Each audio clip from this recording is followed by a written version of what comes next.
Hi hello guys, வணக்கம் and welcome to sparkle family. அதாவது நேற்றுக்கான video பார்த்திங்கன்னா போட முடியல.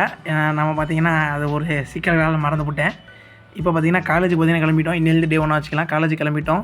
காலேஜ் போயிட்டு அங்கெல்லாம் ஹேண்ட் வாஷ்லாம் பண்ணிட்டு மார்னிங் பிரேக்ஃபாஸ்ட் பார்த்திங்கன்னா மீன் மேக்கர் ரைஸ் தான். வேறு எதுவும் பெருசாக செய்யலை, மீன் மேக்கர் தான். ப்ரோட்டீனுக்கு அதில் இப்போ கொஞ்சம் ஹெவியாக இருக்கிறனால மீன் மேக்கர் எடுத்துக்கிட்டாச்சு. அடுத்து காலையில் ஒரு எக்ஸாம் ஒன்று இருந்துச்சு, சிஏ டெஸ்ட்டு. அதை முடிச்சுட்டு மத்தியானம் பார்த்திங்கன்னா ஜிம்முக்கு போயாச்சு. மத்தியானம் 2 மணிக்கெலாம் ஜிம்முக்கு போயிட்டு வார்ம் போட ஆரம்பிச்சிட்டேன். வார்ம் போட்டு ஃபஸ்ட்டு பார்த்திங்கன்னா ஒரு 50 புஷ்அப் போட்டுக்கிட்டேன். நல்லா செஸ்ட்டு பம்ப் ஆகிறதுக்கோசரம் ஒரு 50 புஷ்அப் போட்டுக்கிட்டு அதுக்கப்புறம் வார்ம் செட்டாக ஃபஸ்ட்டு பேசிக்காக ஒரு 45 கேஜியில் சும்மா ஒரு 8 ரெப் மட்டும் வார்ம் செட்டாக போட்டேன். ஒயிட் கிரிப் இதில் வச்சு போட்டு பார்த்தேன் எப்படி இருக்குன்ட்டு. வீடியோவில் பார்க்க ஃபாஸ்ட்டாக இருக்கும், ஆனால் உண்மையிலே ஸ்லோவாக தான் போட்டேன். வீடியோ கொஞ்சம் ஃபாஸ்ட் பண்ணிக்கிட்டேன். இந்த வார்ம் செட்டை முடிச்சுட்டு அடுத்ததாக பார்த்திங்கன்னா என்னோடய 95 பிஆருக்கு பார்த்திங்கன்னா போயிட்டேன்.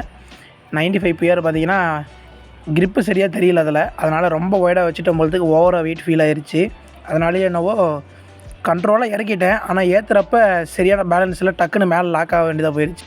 நல்ல வேலை கரெக்டாக லாக் ஆகிடுச்சு. அதுக்கப்புறம் பார்த்திங்கன்னா திரும்பவும் அதே 95வே இன்னொரு வாட்டி க்ளோஸ் கிரிப்பில் பிடிச்சி பார்க்கலான்னு பார்த்திங்கன்னா போட்டேன். கரெக்டாக கிரிப்பெல்லாம் பிடிச்சிக்கிட்டு 2 சைடு ஈக்குவலாக இருக்கான்ட்டு பார்த்திங்கன்னா செக் பண்ணிக்கிட்டேன். செக் பண்ணிட்டு வெயிட் பார்த்திங்கன்னா போட ஆரம்பிச்சாச்சு. இது வந்து பார்த்திங்கன்னா ஆக்சுவலாக ஃபெயிலியர் செட்டாக போயிடுச்சு.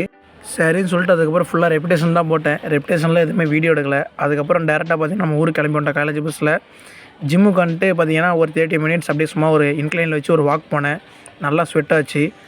அதுக்கப்புறம் பார்த்திங்கன்னா நைட்டு டேரெக்டாக ஃப்ரெண்டு ரூமுக்கு வந்து எக் சமைச்சிட்டோம். புரட்டாசி மாதம்னால ஃப்ரெண்டு வீட்டுக்கு வந்து சமைக்க வேண்டியதாக போயிடுச்சு. சரி, நாளைக்கு சந்திப்போம். தேங்க்ஸ் ஃபார் வாட்சிங்.